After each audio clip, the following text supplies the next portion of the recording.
Hi everyone, कैसे हैं आप सब। So this is day 31 of our UPSC CSC mains PYQ series. We are covering internal security under GS3 paper. Today we are going to cover cyber security and social media, and this is the last topic of internal security. इसमें जो भी P Y Qs पूछे गए हैं उसमें 60 to 70% जो है वो साइबर क्राइम से रिलेटेड है या फिर साइबर सिक्योरिटी से, और बाकी के जो पी वाई क्यूज़ हैं वो सोशल मीडिया से हैं. कम्युनिकेशन नेटवर्क से अभी तक कोई भी क्वेश्चन नहीं पूछा गया है. So let us start our today's discussion. तो हमारे सिलेबस में जो टॉपिक दे रखे हैं वो है basics of cyber security, role of media and social networking sites in internal security challenges, और थर्ड है internal security challenges through communication networks. तो यहाँ से अभी तक कोई भी क्वेश्चन नहीं पूछा गया है. मोस्टली क्वेश्चन यहाँ से पूछे गए हैं और कुछ क्वेश्चन यहाँ से हैं.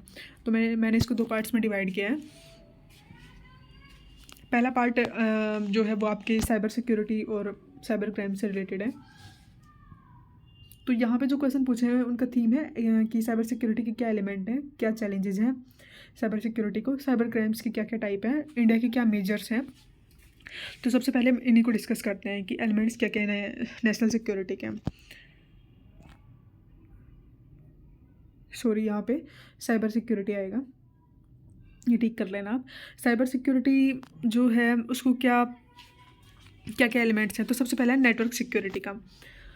तो जो भी नेटवर्क आप यूज़ करते हैं तो उसकी सिक्योरिटी फ्रॉम इंट्रूडर्स, आप फायरवॉल्स का यूज़ कीजिए, इंट्रूजन डिटेक्शन सिस्टम का यूज़ कीजिए, और एनक्रिप्शन. तो सबसे पहला जो एलिमेंट है वो है नेटवर्क की सिक्योरिटी का. दूसरा है इन्फॉर्मेशन या फिर डेटा सिक्योरिटी की. आपको जो डेटा है वो इंश्योर कीजिए कि वो कॉन्फिडेंशियल रहे, उसकी इंटीग्रिटी मेंटेन रहे, वो अवेलेबल हो both in storage and transit. जैसे कि डेटा लॉस प्रिवेंशन है, आप इसका यूज़ कर सकते हैं.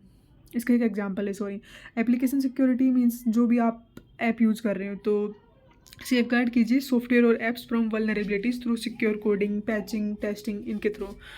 एंड पॉइंट या फिर यूज़र सिक्योरिटी का क्या मतलब है कि जो आपका जो डिवाइस है आप उसको प्रोटेक्ट कीजिए मलवेयर से या फिर अनऑथराइज्ड एक्सेस से. जैसे कि सिंगल साइन ऑन जो है वो एक एग्जांपल है कि कैसे आप अपने डिवाइस को प्रोटेक्ट कर सकते हैं.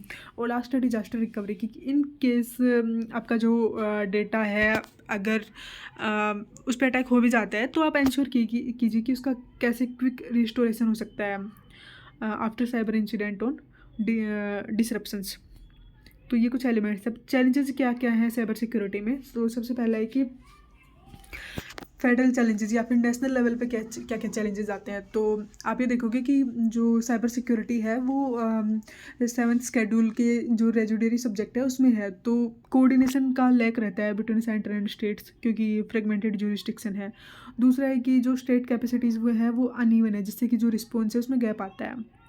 नेक्स्ट एडमिनिस्ट्रेटिव क्या चैलेंजेस आ सकते हैं. तो सबसे पहले है कि इंडिया के पास शॉर्टेज है स्किल्ड मैन पावर की. नेस्कॉम की एक रिपोर्ट आई थी 2023 के टाइम पे जिसके according 1.5 million cyber security professional gap है. दूसरा चैलेंज है कि आउटडेटेड लीगल फ्रेमवर्क है अगेंस्ट AI बेस्ड और क्रिप्टो रिलेटेड क्राइम. जैसे कि IT एक्ट 2000 काफ़ी पुराना हो गया है. कुछ टेक्निकल चैलेंजेस हैं. तो हमारा जो डिजिटल इंफ्रास्ट्रक्चर है वो काफ़ी वीक है और पुअर एनक्रिप्शन होता है इन क्रिटिकल इंस्टॉलेशंस. दूसरा फेसलेस और बॉर्डरलेस अटैक है जो कि लीड करते हैं complexity and anonymity of issue. Last कुछ सोशल चैलेंजेस हैं कि जो हमारी जो पब्लिक है वो बहुत कम अवेयर है साइबर लॉज को लेके. तो इससे जो फिशिंग और फेक ऐप यूज़ है इनके केसेस काफ़ी बढ़ जाते हैं. दूसरा है कि जो मिस इन्फॉर्मेशन है वो काफ़ी स्प्रेड हो जाती है, तो वो हमारे जो पब्लिक ट्रस्ट और नेशनल हार्मोनी है उसको अफेक्ट करती है. तो ये कुछ चैलेंजेस थे साइबर सिक्योरिटी के. अब साइबर क्राइम्स की टाइप क्या क्या है. तो सबसे पहला है साइबर एस्पेनेज और हैकिंग. इसका मतलब है कि अनऑथराइज्ड एक्सेस मिल जाती है सेंसिटिव इन्फॉर्मेशन की, जैसे कि सोलर विंड हैक हुआ था USA में 2020 के टाइम पे. दूसरा है साइबर टेररिज्म कि आप साइबर स्पेस का यूज़ करते हैं टू थ्रेटन नेशनल सिक्योरिटी. जैसे कि ISIS जो है वो ऑनलाइन रेडिकलाइजेशन नेटवर्क चलाता है. थर्ड है ऑनलाइन हेरेसमेंट और साइबर बुलिंग कि आप सोशल मीडिया पे कुछ डेरोगेटरी कमेंट्स जो है वो पोस्ट करते हैं या फिर वर्बल अब्यूज़ करते हैं, फिर ट्रोल करते हैं ऑनलाइन गेम्स में. तो ये किसका एग्जांपल है. हार्डवेयर और नेटवर्क अटैक्स कर सकते हैं आप. जैसे कि distributed denial of service attack हुआ था मुंबई पावर ग्रिड पे, जो कि चाइना, ऐसा मानते हैं कि वो चाइना ने करवाया था. Fifth identity theft and data breach की आप स्टील कर लेते हो पर्सनल डेटा फॉर इम्पर्सोनेशन और fraudulent use. For example air India data breach 2021. Last कुछ सॉफ्टवेयर और रैंसमवेयर अटैक्स होते हैं, जैसे कि मलवेयर एनक्रिप्ट करता है डेटा को, डिमांड करता है रैंसम फॉर डिक्रिप्शन, जैसे कि एम्स दिल्ली में रैंसमवेयर अटैक हुआ था 2022 के टाइम पे, और वानाक्राई जो कि 2017 वाला है। अब इंडिया क्या मेजर्स ले सकता है, तो हमारी जो नेशनल साइबर सिक्योरिटी स्ट्रेटेजी है 2022 के वाली, उसके अकॉर्डिंग क्या मेजर्स लिए जा सकते हैं। तो 3 मेजर्स होते हैं मेनली, कि सबसे पहले आप सिक्योर कीजिए जो हमारा नेशनल आएगा यहाँ पे, नेशनल साइबर स्पेस है उसको, कि आप जो हमारा नेशनल क्रिटिकल इंफॉर्मेशन इंफ्रास्ट्रक्चर है उसको आप स्ट्रेंथन कीजिए, ताकि जो हमारा क्रिटिकल इंफॉर्मेशन इंफ्रास्ट्रक्चर आप उसको प्रोटेक्ट कर सको। दूसरा है कि लार्ज स्केल डिजिटाइजेशन कीजिए पब्लिक सर्विसेज का, और जो हमारा digital personal data protection act है 2023 वाला, आप उसको इम्प्लीमेंट कीजिए और डेटा लोकलाइजेशन को प्रमोट कीजिए।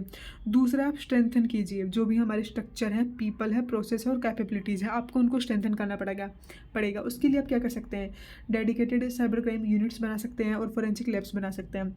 दूसरा है कि आप R&D और इंडिजीनियस टेक्नोलॉजीज़ पे ध्यान दे सकते हैं फॉर एनक्रिप्शन और थ्रेट डिटेक्शन। और लास्ट है कि आप साइबर वर्कफोर्स बनाइए through training and certification programs, कि आप जो वर्कफोर्स है आप उसको ट्रेनिंग करके और आप उसको इन थ्रेट्स से डील करने के लिए आप उनको कैपेबल बना सकते हो।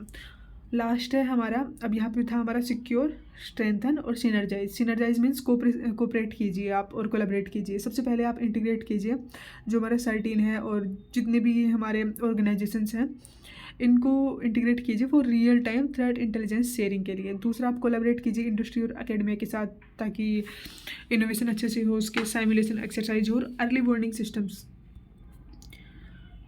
लास्ट आप स्ट्रेंथन कीजिए इंगेजमेंट इंटरनेशनल जो एजेंसीज हैं, जैसे कि UN हो गया, इंटरपोल हो गया, एशियान सर्ट्स हो गया, ताकि जो ग्लोबल साइबर थ्रेट्स हैं आप उनको अच्छे से रिस्पॉन्ड कर सको। तो ये कुछ मेजर्स हैं जो कि लिए जा सकते हैं। अभी तक हमारी गवर्नमेंट ने क्या इनिशिएटिव्स लिए हैं, तो लीगल लेवल पे हमारा है national cyber security policies of 2013, IT act 2000, national cyber security strategy of 2020। Institutional level पे क्या क्या किया गया है,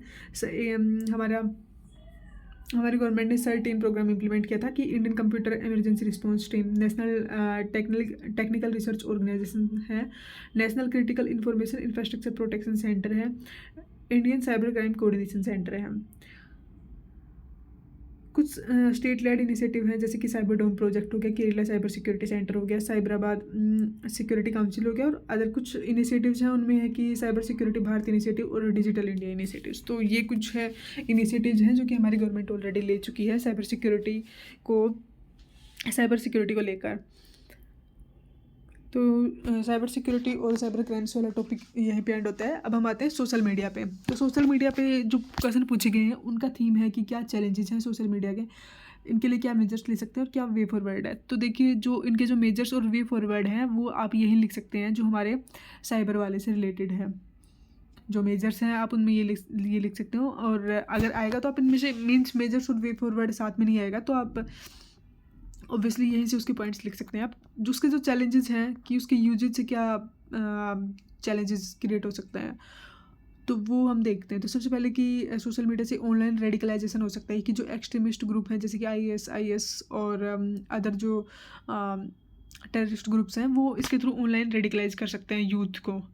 दूसरा है ये फेक न्यूज़ और मिस इन्फॉर्मेशन को स्प्रेड कर सकता है, जैसे कि जो कि मणिपुर वॉयलेंस के टाइम पे हुआ था 2023 में, और दिल्ली में जो राइट्स हुए थे 2020 के टाइम पे, उस टाइम पे इसने काफ़ी फेक न्यूज़ स्प्रेड की थी, जिससे जो कम्युनल टेंशन है वो और इंटेंसिफाई हो गई थी। थर्ड है ये टेरर फंडिंग हो सकती है थ्रू क्रिप्टो करेंसीज। फोर्थ है कि साइबर अटैक्स हो सकते हैं इंस्टीट्यूशंस पे, जैसे जो पाकिस्तान ने किया था।